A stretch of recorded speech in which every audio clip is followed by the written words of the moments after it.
नमस्कार।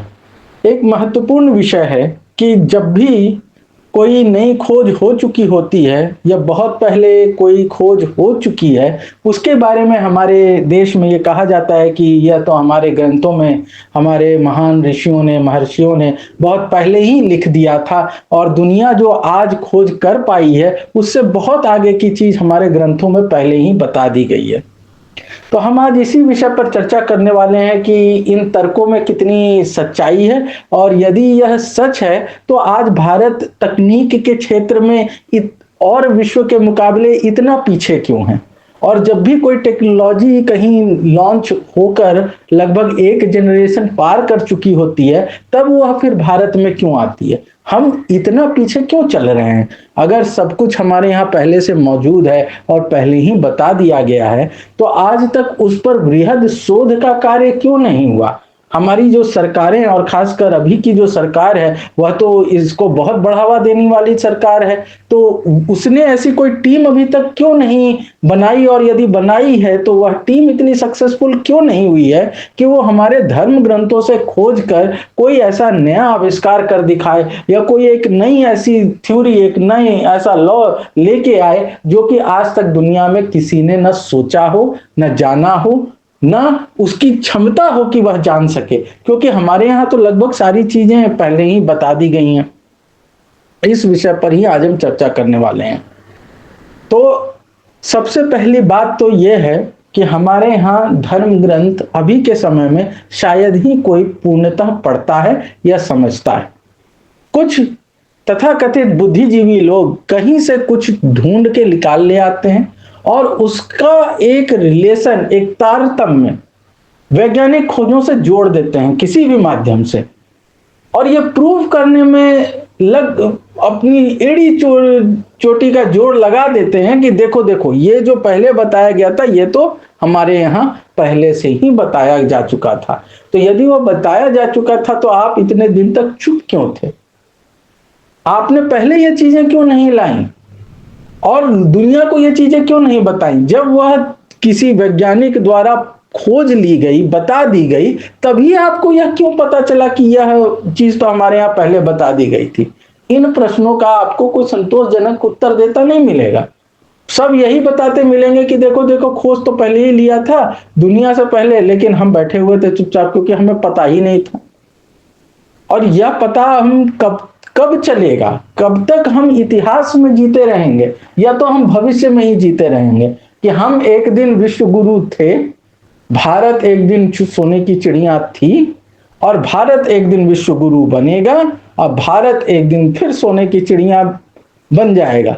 तो हम एक दिन विश्व गुरु थे, हम फिर एक दिन विश्व गुरु हो जाएंगे। हम विश्व गुरु की कुर्सी से तो नीचे उतरते ही नहीं है, तो हम अपने आप में सुधार कब कर पाएंगे। हम वर्तमान में जीते ही नहीं है, या तो हम इतिहास में पड़े रहते हैं या तो हम भविष्य में उड़ते रहते हैं। वर्तमान पे तो हमारे पैर कभी जमीन पर होते ही नहीं, तो हम कहां असली सफर तय करेंगे, हम कहां विकास की ओर एक भी कदम बढ़ाएंगे, जब हम या तो भविष्य की उड़ान भरते रहेंगे या तो हम इतिहास के गर्त में गिरे रहेंगे।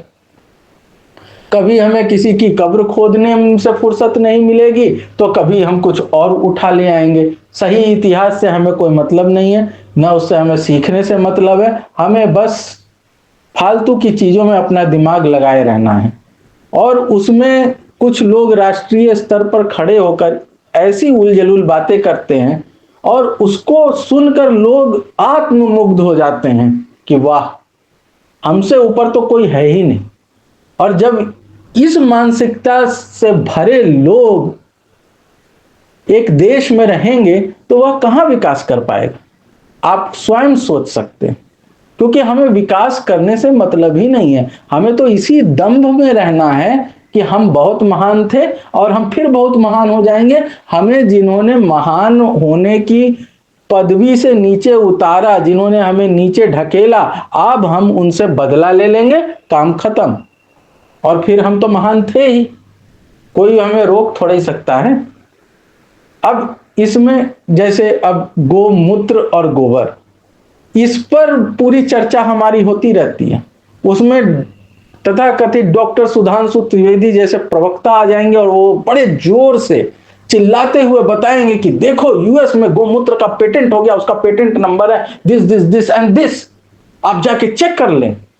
लेकिन महाशय ये नहीं बताएंगे कि पेटेंट का मतलब क्या होता है, और पेटेंट अगर कोई चीज हो जाती है तो इसका यह मतलब नहीं हो जाता कि वह वास्तव में किसी मेडिसिन के रूप में प्रामाणिकता प्राप्त कर गई है या अकेले किसी मेडिसिन के रूप में यूज हो सकती है। पेटेंट का मतलब बस इतना होता है कि कोई व्यक्ति एक नई खोज या एक नई सोच लेके उपस्थित है और वह उस चीज पर अपना हक मढ़वा देता है कि कोई अन्य इस पर अपना क्लेम न कर सके बाद में, और वह उसकी खोजबीन आदि चीज में लगा रहता है। अब हो सकता है कुछ लोग यहाँ के गोमूत्र और गोबर से प्रभावित होकर अमेरिका चले गए हों और वे वहां पर उस पर रिसर्च कर रहे हो और उन्होंने अपने नाम से पेटेंट बना लिया हो, लेकिन गोमूत्र से किसी कैंसर का इलाज हो जाता है या किसी अन्य चीज का इलाज हो जाता है, इसका आज के डेट में भी कोई प्रामाणिक तथ्य उपलब्ध नहीं है। लेकिन हम आत्ममुग्ध हो जाते हैं सुनते ही कि वाह, हमारे यहाँ तो गोबर और गोमूत्र के बारे में पहले ही बता दिया गया था कि ये बहुत लाभकारी हैं। तो आज हम में से कितने लोग गोबर और गोमूत्र का सेवन करते हैं? और यदि हम नहीं करते तो क्यों नहीं करते अगर ये इतने लाभकारी हैं? भारत देश के डाइट में इन्हें क्यों नहीं इंक्लूड कर दिया गया कि जूस के रूप में आप गोमूत्र पिएंगे और नाश्ते में आप गोबर खाएंगे, अगर ये इतने लाभकारी हैं तो? ये सोचने वाले प्रश्न हैं। और कब तक हम इन ओछी चीजों में, इन यूजलेस चीजों में दिमाग लगाते रहेंगे? हम आगे बढ़ने की कब सोचेंगे? 9 ग्रह मंत्र बता दिया जाएगा, उस 9 ग्रह में से 6 ग्रह हैं, बाकी का ग्रहों से कोई लेना देना ही नहीं है। सूर्य भी ग्रह हो गया, चंद्र भी ग्रह हो गया, राहु और केतु जैसे काल्पनिक भी ग्रह हो गए, और इसके बाद हम उस पर दम भरेंगे कि देखो हमारे यहाँ तो पंडित जी बता देते हैं कि 9 ग्रह हैं, जो बाद में लोगों को पता चला। और केपलर्स के प्लेनेटरी मोशन से पहले हमें पता था कि प्लैनेट्स का मोशन कैसे होता है, और उसके आधार पर काल गणना होती थी, तो उसके आधार पर मुहूर्त देखे जाते थे। अरे भाई साहब, आप ये क्यों नहीं बताते कि आपके धर्म ग्रंथों में ये भी लिखा हुआ है कि धरती कांप रही थी और चारों तरफ से समुद्र से घिरी हुई थी। तब ब्रह्मा ने शेषनाग को आदेश दिया कि तुम अपने फन पे पृथ्वी को स्थिर कर दो, और तब जाके पृथ्वी स्थिर हुई जब शेषनाग ने उन्हें अपने फन पे धारण कर लिया। अब कौन से शेषनाग आज दिख रहे हैं जो फन पे पृथ्वी को धारण किए हुए हैं? और जब उन शेषनाग का फन हिलता है तो धरती पर भूकंप आता है। वाल्मीकि रामायण में बताया गया कि एक गजराज के सर पे पृथ्वी स्थित है, और जब गजराज अपना सर हिलाता है तो पृथ्वी पे अर्थक्वेक आता है। अगर इतनी बड़ी साइंटिफिक जानकारी हमारे पास ऑलरेडी है तो हम क्यों नहीं पता लगा लेते कि शेषनाग अपना फन कब हिलाएगा या हाथी अपना माथा कब हिलाएगा, और हम अर्थक्वेक प्रिडिक्ट कर दें, जो कि एक नई खोज होगी, क्योंकि अभी तक अर्थक्वेक प्रिडिक्ट करने वाला कोई डिवाइस, मशीन या टेक्नोलॉजी अभी तक आई नहीं है। लेकिन हम ऐसा कुछ नहीं कर सकेंगे क्योंकि हमें कपोल कल्पना और कहानियों में जीने की आदत है। हम इतिहास को किसी कवि की कल्पना से निकाल के देखते हैं। हमें अगर पृथ्वीराज चौहान का इतिहास जानना होगा तो हम पृथ्वीराज रासो पढ़ेंगे, जो कि एक कवि की कल्पना है। हमें मौर्य काल का इतिहास जानना होगा तो हम मुद्रा राक्षस जैसा नाटक पढ़ेंगे, जो कि एक कपोल कल्पना है। मुद्रा राक्षस एक नाटक है जहां पर चाणक्य नाम का चरित्र आता है, और हम वहां से मौर्यकालीन इतिहास पढ़ते हैं और चंद्रगुप्त मौर्य और चाणक्य को हम वहां से जानते हैं। ये हमारे दृष्टिकोण है। स्केप वेलोसिटी तो बाद में आया। तुलसीदास जी ने तो स्केप वेलोसिटी के बारे में पहले ही बता दिया था, जब वे बताते हैं कि कुछ ऐसे राक्षस थे जिन्हें मारा नहीं जा सकता था। तब श्री राम हनुमान को भेजते हैं उनसे युद्ध करने के लिए, और हनुमान बहुत चतुर है, तो हनुमान अपनी पूंछ में बांधकर उन राक्षसों को इतनी जोर से आसमान की ओर फेंकते हैं कि फिर वे वापस लौट के ही नहीं आते और अंतरिक्ष में ही भ्रमण करते रह जाते हैं। मतलब एक ऐसी वेलोसिटी थी जिससे तेजी से फेंकने से ग्रेविटेशन फोर्स जो है वो उस इफेक्टिव नहीं रह जाता और फिर वो एस्केप वेलोसिटी से बाहर चले जाते हैं। ये कंसेप्ट तो तुलसीदास जी ने ही दे दिया था, लेकिन उन्होंने कोई इक्वेशन नहीं बताया। बाद में लोगों ने चोरी करके उनकी इक्वेशन निकाल दी एस्केप वेलोसिटी की, इसका पूरा श्रेय भारत को मिलना चाहिए, लेकिन मिला नहीं। अभी अभी आदरणीय मनोज कुमार जी का देहांत हुआ, भारत कुमार के नाम से प्रचलित, और उन्होंने भारत देश के लिए बहुत अच्छी अच्छी भूमिकाएं निभाई और राष्ट्रभक्ति पर फिल्म बनाई, गीत गाए। ये प्रेरणा के लिए बहुत अच्छे हैं, लेकिन जब हम इन्हीं चीजों में डूब कर और वहीं तक रुक जाते हैं कि जब जीरो दिया मेरे भारत ने तो दुनिया को तब गिनती आई, तो हम जीरो पर ही रुक जाएंगे तो आगे कब बढ़ेंगे? हमें आगे भी तो बढ़ना है, आगे की गिनती भी तो सिखानी है। भगवान करे ये और बढ़े, बढ़ता ही रहे, बढ़ता चले, फूले फले, तो कब बढ़ेंगे और कब फूले फलेंगे? हम तो जीरो पर ही रुक गए, प्रथम पंक्ति पर ही, कि जब जीरो दिया मेरे भारत ने दुनिया को तब गिनती आई। अब इसके आगे की हमें सोचने की जरूरत ही नहीं, क्योंकि हमने तो गिनती करना सिखाया, लेकिन अब आगे की गिनती हमें खुद ही नहीं आती और हम भूल गए। ये सोचने वाली बात है। धर्म ग्रंथ में जो बातें लिखी गई हैं उससे हमें कुछ प्रेरणा मिलती है तो अच्छी बात है, लेकिन उसी को असल विज्ञान मान लेना और वहीं पर रुक जाना कहीं से भी सम्मत नहीं है, तर्क संगत नहीं है, बुद्धि सम्मत नहीं है, अगर हम उसमें से कुछ नया विज्ञान निकाल नहीं पा रहे, क्योंकि वास्तव में इनमें कोई ऐसा महत्वपूर्ण विज्ञान नहीं बताया गया। यह लोगों के अनुभव और कल्पना के आधार पर कुछ बातें लिख दी गई, और जब कोई नया विज्ञान, नई खोज होती है तो हम उसको उससे तारतम्य बैठा के किसी तरह तोड़ जोड़ के उस चीजों को जोड़ने का प्रयास करते हैं जिनका दूर दूर से कोई किसी प्रकार का संबंध ही नहीं है। और जिस चीज का भारत से संबंध रहा है उसे सब लोग जानते हैं और मानते हैं, उसे हमें बताने की अलग से जरूरत नहीं है। पूरा विमान शास्त्र हमारे पास है, लेकिन हम आज तक उस प्रकार से काम नहीं कर पाए जिस प्रकार से नासा काम करता है।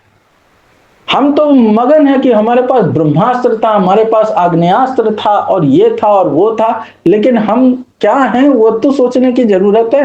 और अगर हम इतने महान थे, हमारे पास पुष्पक विमान जैसा विमान था जो कि दूसरे दूसरे गैलेक्सीज तक चला जाता था, तो हमें तो सुनीता विलियम्स को स्पेस स्टेशन से बहुत पहले ले आना चाहिए था, क्योंकि हमारे पास तो पहले से इतना बड़ा बड़ा विज्ञान मौजूद है। हम उसमें से कोई सा भी एक यान बनाते और उसको भेज देते। क्यों एलन मस्क की जरूरत पड़ी और उसने अपने कैप्सूल को भेजा और तब वहां से स्पेस साइंटिस्ट सब वापस आ सके 9 महीने वहां फंसे रहने के बाद, जबकि नासा भी परेशान था।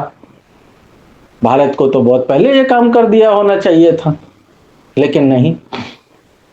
हमें तथ्यों पर बात ही नहीं करनी है, हमें तर्कों पर बात ही नहीं करनी है, हमें तो कपोल कल्पना में उड़ते रहना है और उसी में सुख पाना है और उसी में मगन रहना है, और उसके बाद बताना है कि हम कितने महान हैं। आत्ममुग्धता किसी को महान नहीं बनाती, परिश्रम से व्यक्ति महान बनता है, और बातों से कोई महान नहीं बनता, कर्म से महान बनता है। भारत में बहुत प्रकार के टैक्स हैं, लेकिन बोलने की स्वतंत्रता है, अभिव्यक्ति की आजादी है। और यदि भारत में बोलने पर टैक्स लगता कि यदि आप तर्कहीन बात कर रहे हैं, आप फैक्टलेस बात कर रहे हैं, आप अप्रामाणिक बात कर रहे हैं, तो आपको टैक्स देना पड़ेगा, तो शायद भारत में ऐसी दुर्व्यवस्था ना होती। जब बिना कोई फैक्ट जाने, बिना किसी साइंटिफिक प्रमाण के कोई कुछ भी बोल जाता है और लोग भ्रमित होकर उसके फॉलोअर बन जाते हैं, उसके पीछे चलते हैं। इसी प्रकार बताया जाता है कि न्यूटन से बहुत पहले हमारे यहाँ कनाद ऋषि हुए, जिन्होंने गुरुत्वाकर्षण के सारे नियम बता दिए थे, लेकिन वे कभी चर्चा में नहीं आए, और तब चर्चा में आए जब न्यूटन ने ऑलरेडी उनको बता दिया। उसके बाद आइंस्टाइन की थ्योरी ऑफ रिलेटिविटी आ गई, उन्होंने भी ग्रेविटेशन को नए सिरे से डिफाइन किया। लेकिन हमारे यहाँ ऐसा कुछ पहले से ही था, लेकिन हम बता नहीं पाए, और अब हम वो सब निकाल के लाते हैं चीजें, संयोगा भावे गुरुत्वात् पतनम और बहुत सारे सूत्र कि ये तो हमारे यहाँ पहले से थे। तो अभी भी तो बहुत कुछ होंगे जो हम ढूंढ के निकाल के ला सकते हैं, हम क्यों नहीं लाते? भारत सरकार को तो बकायदा एक टीम इसी पर 24 घंटे काम करने के लिए लगा दी जानी चाहिए, जो ढूंढ के निकाल लाए कुछ और हमारी प्रामाणिकता सिद्ध कर दे। लेकिन नहीं, फिर हम कोट करने लगेंगे कि देखो आइंस्टाइन ने ऐसा बोला था, कार्ल सागन ने अपनी किताब में ऐसा लिखा था। भाई, हर व्यक्ति इंसान होता है, मशीन नहीं होता। तो कुछ बातें वो कहीं पढ़ लेता है, देख लेता है और उससे रिलेवेंट कुछ हो तो वह उसको मेंशन कर देता है। इसका ये मतलब नहीं हो जाता कि हम उसी बात को पकड़ के ऐसा बोल दें कि हाँ जो है बस इसी से, इसके अंदर बाहर कुछ नहीं है। और अगर हमें इसी में पड़े रहना है तो बहुत अच्छी बात है, हमारा विकास तो नहीं हो सकता, क्योंकि हम अपनी लकीर लंबी नहीं कर रहे हैं, हम दूसरे की लकीर को मिटाकर छोटी करने में और अपने को बड़ा दिखाने में लगे हुए हैं। तो हमारी लंबाई तो नहीं बढ़ रही, हमारा विकास तो नहीं हो रहा। और दूसरे को हम अपने स्तर पर मिटाने की कोशिश भले कर लें, लेकिन उसकी प्रतिभा को हम नहीं रोक सकते। जापान जैसे दो छोटे देश जो हिरोशिमा और नागासाकी की मार खा चुके देश, आज टेक्नोलॉजी में भारत से कहीं आ गए, सोचने वाली बात है। और हम विश्व गुरु होकर इतने पीछे बैठे हुए हैं, सोचने वाली बात। क्या हम अपनी सोच बदलेंगे? ये हम सबको विचार करना है और आगे बढ़ना है। आपने सुना, बहुत बहुत धन्यवाद।